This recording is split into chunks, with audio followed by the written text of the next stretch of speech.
નમસ્તે. જલસો પોડકાસ્ટના વ્યુઅર્સ આપ સર્વેનું હાર્દિક સ્વાગત છે.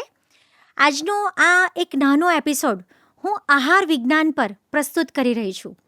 મિત્રો, આયુર્વેદના ઋષિમુનિઓએ ખૂબ વિસ્તારથી આહાર વિજ્ઞાનનું વર્ણન કર્યું છે.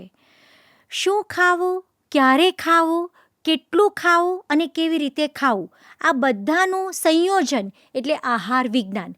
આપણે થોડુંક જો ડિટેલમાં એને જાણી લઈએ અને પ્રેક્ટિકલી જે વસ્તુ કરી શકાય એવી છે એને આજથી જ અમલમાં મૂકી દઈએ ને તો પણ ઘણા બધા રોગોથી બચી શકાય એમ છે.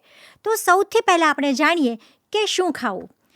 મેં આગળ ઘણીવાર કીધું છે કે આયુર્વેદ એક એવું વિજ્ઞાન છે કે જે જનરલાઇઝ્ડ કોઈ પણ તમને નિયમો નથી કહેતું, સ્પેસિફિકેશન સાથે કે અમુક વ્યક્તિ આ ખાવું જોઈએ ને અમુક વ્યક્તિ આ ન ખાવું જોઈએ. બધા માટે એક સરખા નિયમો નથી હોતા. તો આપણે પ્રકૃતિની વાત જલસોના સૌથી પહેલા એપિસોડમાં બહુ જ વિસ્તારથી કરી હતી. એટલે શું ખાવુંનો એક જ જવાબ છે કે વાયુ પ્રકૃતિવાળા વ્યક્તિઓએ દાણાવાળા શાક, વાલ, વટાણા, ચોળા, પાપડી, તુવેર વગેરે ન ખાવા કે બને એટલા ઓછા ખાવા. જો આ ખાવાના થાય તો વઘારમાં અજમો, હિંગ, લસણ અને મેથીનો થોડો વધારે ઉપયોગ કરવો. પિત્ત પ્રકૃતિવાળા વ્યક્તિઓએ ખાટું, તીખું, ખારું, ચટાકેદાર, મસાલેદાર બને એટલું ન ખાવું. પિત્ત પ્રકૃતિવાળા વ્યક્તિઓ માટે સ્પેસિફિકલી હું પિત્તનો મુખવાસ સજેસ્ટ કરું છું, જેમાં ધાણા, વરિયાળી, જેઠીમધ અને આમળા એની સાથે સાકરનું સંયોજન કરી શકો. મને અહીંયા કહેવું ગમશે કે એનું કોમ્બિનેશન કઈ રીતે બનાવી શકાય.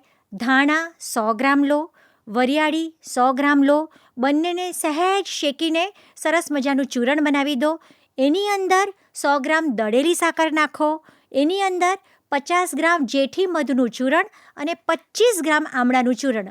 આ થઈ ગયો તમારો પિત્તનો મુખવાસ. તમને કોઈ પણ પિત્તની સમસ્યા છે, રૂટીનમાં જો અડધી ચમચી પિત્તનો મુખવાસ તમે સરસ રીતે લેવાનું રાખશો ને તો કોઈ પણ પિત્તના રોગોથી બચી શકશો. તો પિત્તવાળા વ્યક્તિઓએ ખાવામાં આટલી વસ્તુનો ઉપયોગ થોડો વધારે કરવો અને કફવાળા વ્યક્તિઓએ એટલે કે કફ પ્રકૃતિવાળા વ્યક્તિઓએ ચીઝ, પનીર, મેંદો, ઘઉં એનો પ્રમાણમાં ઓછો ઉપયોગ કરવો જોઈએ. એના બદલે તેઓ ધાણી, ખાખરા, મમરા વગેરે વસ્તુઓનો ઉપયોગ વધારી શકે. તો આ એક સરસ મજાની વાત થઈ શું ખાવું. ત્યાર પછી આયુર્વેદના મહર્ષિઓ કહે છે કે ક્યારે ખાવું. એક સરસ મજાની વાત છે. એક સિંહની ભૂખ હોય અને એક બકરીની ભૂખ હોય. બકરીને તમે ગમે ત્યારે જોવો તો એ ઘાસ જોવે એટલે ચરવા જ લાગે, અને સિંહ જો પોતાનું પેટ ભરેલું હોય ને એ બાજુમાંથી મનપસંદ પ્રાણી જશે ને તો પણ સામે નહીં જુએ. એટલે આયુર્વેદ કહે છે કે ભૂખ સિંહની હોવી જોઈએ. જઠરાગ્નિ પ્રદીપ્ત થાય ત્યારે, તમારી ઓફિસમાં લંચ બ્રેક પડે ત્યારે નહીં, તમને સાચી ભૂખ લાગે ત્યારે જ ખાવું એ ખાવાનો સુવર્ણ નિયમ છે. એટલે કે આગળનું ખાવાનું પચી ગયું છે, પેટ ખાલી છે, તમને ભૂખનો અનુભવ થાય છે ત્યારે તમારે જમવું જોઈએ. તો આ બીજી વાત કરીએ આપણે કે ક્યારે ખાવું.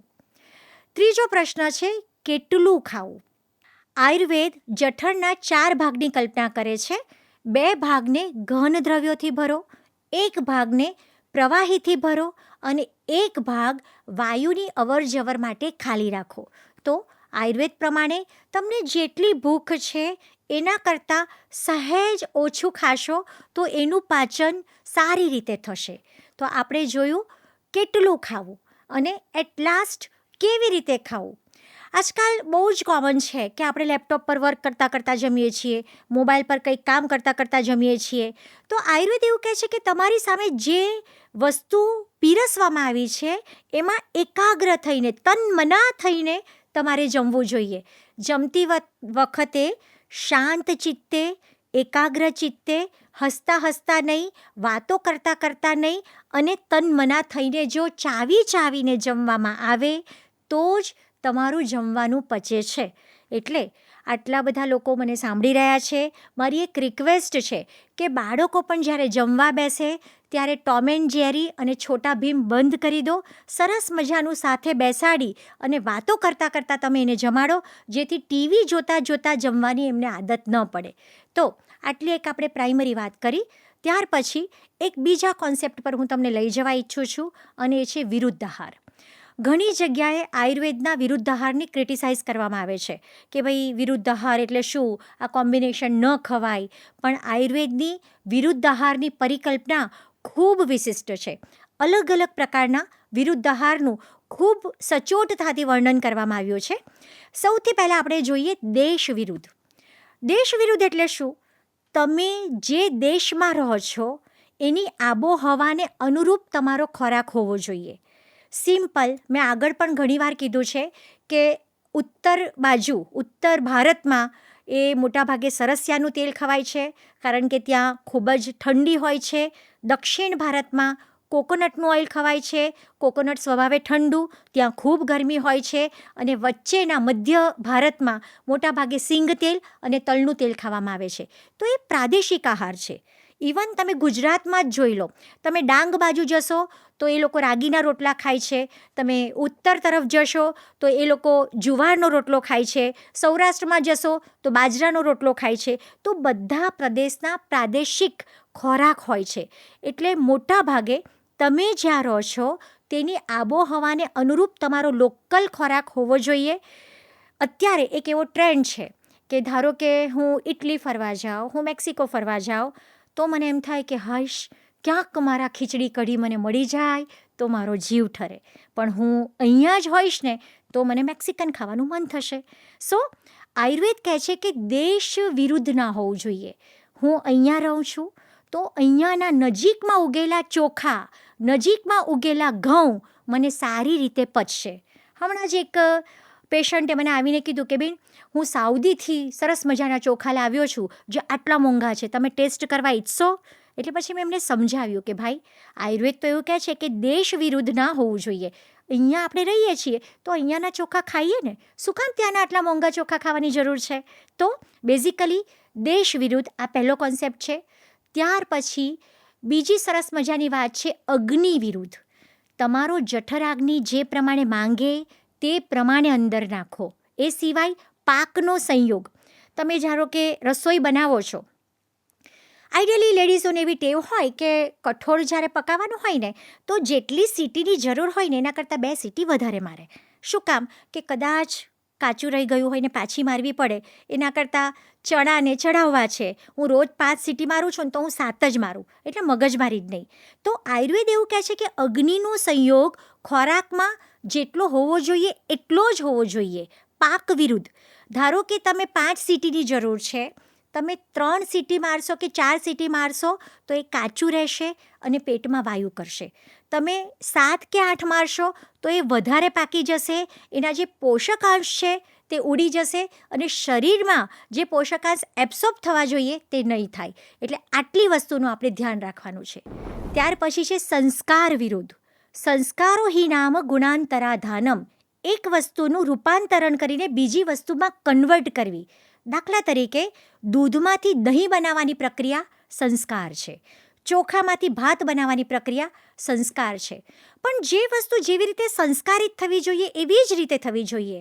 એઝ ફોર એક્ઝામ્પલ, કિચનમાં આપણે જોયું છે કે ગુવારનું શાક હોય તો અજમામાં જ વઘારાય, અને એવી જ રીતે ભીંડાનું શાક હોય તો મેથીમાં જ વઘારાય. શા માટે?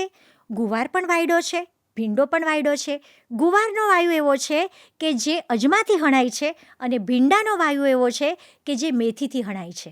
એટલે નાનપણથી બાળકોને પણ ટેવ પાડો કે અજમાના વઘારવાળું જ ગુવારનું શાક ખવાય અને મેથીના વઘારવાળું જ ભીંડાનું શાક ખવાય. તો આ વસ્તુ એમના શરીરમાં વાયુનો પ્રકોપ નહીં થવા દે અને બીજા રોગો થતાં અટકાવશે. તો આ વાત થઈ સંસ્કાર વિરોધની. ત્યાર પછી બીજો મહત્ત્વનો મુદ્દો છે સંયોગ વિરુદ્ધ. Combination not allowed. મારે ઘણીવાર આ પોઈન્ટ ઉપર ઘણી મોટી મોટી જગ્યાએ ઝઘડા થતા હોય છે કે દેવાંગીબેન, તમે તો કંઈ પણ બોલો, આવું થોડું હોય. આયુર્વેદના મહર્ષિઓએ જે વર્ષો પહેલાં કીધું છે એ આજે એટલું જ સાચું છે. સંયોગ, કોમ્બિનેશન. દૂધ સાથે કોઈ પણ પ્રકારના ખાટા ફળો, કાંદા, લસણ, મૂળા, અથાણા, ઇવન નમક, ગાજર અને કોઈ પણ પ્રકારની ખાટી વસ્તુ ન લઈ શકાય. આ સંયોગ વિરુદ્ધનું કોમ્બિનેશન છે. તમે વન્સ ઇન અ વાઇલ ક્યારેક ફ્રૂટ સલાડ ખાઈ લો, ક્યારેક તમે દૂધ અને કેળા ખાઈ લો તે ચાલે, પણ આયુર્વેદ પ્રમાણે જો વિરુદ્ધ આહારનું વારંવાર સેવન કરવામાં આવે તો એ ભયંકર પિત્તના રોગો, સ્કિન ડિસીઝ, હેર ફોલિંગ વગેરેને નોતરે છે. એક મહત્ત્વની વસ્તુ કે આયુર્વેદનો એક કોન્સેપ્ટ એવો પણ છે કે દૂધમાં આદું ન નખાય, તુલસીના પાન ન નખાય. હવે તમને પ્રશ્ન થશે કે બેન આદુવાળી ચા તો અમે કાયમ પીએ છીએ. હું એક જ સજેશન આપીશ કે તમે જોજો, ક્યારેક આદુવાળી ચા ફાટી જાય છે, પણ તમે ક્યારેય પણ સૂંઠ નાખશો ને તો એ ચા ક્યારેય નહીં ફાટે. તો આદુવાળી ચા ક્યારેક ફાટે છે તે પેટમાં જઈને રોજ જ ફાટે છે, જ્યારે સૂંઠવાળી ચા ચોક્કસ તમે લઈ શકો. એટલે બને ત્યાં સુધી દૂધમાં આદુ અને તુલસીનો ઉપયોગ ન કરો. કોઈ પણ પ્રકારના મસાલાનો ઉપયોગ કરી શકો, ડ્રાયફ્રૂટ નાખી શકો, ઇવન ખજૂર નાખી શકો કે સૂંઠ તો તમે નાખી જ શકો. તો આ વસ્તુ થઈ વિરુદ્ધ આહારની. એવી રીતે દહીં સાથે મૂળા છે, ગોળ છે વગેરે ન લઈ શકાય. હમણાં એક ટ્રેન્ડ ચાલ્યો છે, દૂધમાં ગોળ નાખીને બાળકોને પીવડાવવામાં આવે છે. ઇવન ઘણી જગ્યાએ ગોળવાળી ચા જોવા મળે છે. તો આયુર્વેદ પ્રમાણે દૂધની સાથે ગોળ મિક્સ કરવો એ પણ વિરુદ્ધ આહાર છે કે દૂધમાં ગોળ ન નખાય, ગરમ દૂધમાં મધ ન નખાય. જો તમે કદાચ સાદા દૂધમાં તમે મધ નાખીને બાળકને પીવડાવશો તો ચાલશે, પણ કોઈ પણ ગરમ વસ્તુ સાથે મધ વર્જ્ય છે. વજન ઘટાડવા માટે સવારે ખાલી પેટે ગરમ પાણીમાં મધ અને લીંબુ નાખીને જે પીવામાં આવે છે તે આયુર્વેદ પ્રમાણે બિલકુલ વિરુદ્ધ આહાર છે. ગરમ કોઈ પણ વસ્તુ સાથે મધ એ શરીરમાં વિષ સમાન અસર કરે છે. તો આ થઈ સરસ મજાની વિરુદ્ધ આહારની વાત. હવે આ તબક્કે એક મલ્ટીગ્રેઇન વિશે મને બોલવું ગમશે. એક હવે ટ્રેન્ડ ડેવલપ થયો છે કે લોકો આવીને સામેથી મને કહે કે બેન અમે તો હેલ્થ કોન્શિયસ છીએ, તો અમે તો ઘઉં બંધ કરી દીધા છે, બાજરો બંધ કરી દીધો છે, અમે તો મલ્ટીગ્રેઇન લઈએ છીએ. મિત્રો, એક માર્કેટિંગ ફંડા છે કે જ્યારે કંઈ ન ચાલે ને ત્યારે લોકોને આયુર્વેદના નામે મનાવો કે આયુર્વેદમાં આવું કીધું છે, પણ આયુર્વેદના કોઈ શાસ્ત્રોમાં મલ્ટીગ્રેઇનની વાત નથી. તમે કોઈ પણ સિંગલ અનાજ લો, ધારો કે બાજરો એકલો લો, જુવાર એકલો લો, જ્યારે અનાજ બહુ બધા તમે ભેગા કરો છો ને ત્યારે તમારું આંતરડું કન્ફ્યુઝ થઈ જાય છે. તમે ઘઉં ખાઓ છો તો પાચક રસો વધારે સ્રવે છે, તમે રાગી ખાઓ છો તો પાચક રસો ખૂબ ઓછા સ્રવે છે. તો આમાં થાય છે એવું કે મલ્ટીગ્રેઇન હોય છે, સામે ઘઉં આવે, પાચક રસો વધારે સ્રવે, ત્યાં સામે રાગી આવી જાય છે, તો આંતરડું પોતે કન્ફ્યુઝ થઈ જાય છે. જુવાર ઠંડી અને બાજરો ગરમ, તો બધું જ મિક્સ થઈ જાય છે, જેના લીધે પાચન તંત્રને લગતા રોગો થવાની શક્યતા મેક્સિમમ છે. તો બને ત્યાં સુધી આયુર્વેદ પ્રમાણે મલ્ટીગ્રેઇન તો ન જ લેવું જોઈએ. સિંગલ ધાન્ય તમે કોઈ પણ લઈ શકો. એવી જ રીતે સલાડ અને સ્પ્રાઉટ્સની વાત કરી દઉં. આયુર્વેદ એવું કહે છે કે કાચું શાક ન ખવાય. જો તમારે સલાડ ખાવું છે તો સહેજ એને તલના તેલમાં વઘાર નાખીને વઘારી લો, અધકચરું બાફી નાખો. કાચું કોઈ પણ પ્રકારનું કઠોળ તમે ફણગાવેલું પણ હોય તો કાચું ન ખવાય, એને અધકચરું બાફી લો અને બાફેલું કઠોળ અથવા બાફેલું સલાડ તમે ચોક્કસ લઈ શકો. પણ કાચું સલાડ અથવા કાચા કોઈ પણ કઠોળ એ પેટમાં વાયુ જનરેટ કરે છે, જે ભવિષ્યમાં પેટને લગતા રોગો ઉત્પન્ન કરવામાં મહત્ત્વનું પરિબળ બની શકે છે. તો મિત્રો, આ એક સામાન્ય વાત થઈ આહાર વિજ્ઞાનની. બેઝિકલી આહાર વિશેના જે કોન્સેપ્ટ મારે તમને શેર કરવા હતા કે જે તમે કિચનમાં થોડા ઘણા પણ એપ્લાય કરશો ને તો આપણા ફેમિલીને આપણે સ્વસ્થ રાખી શકીશું. ધન્યવાદ.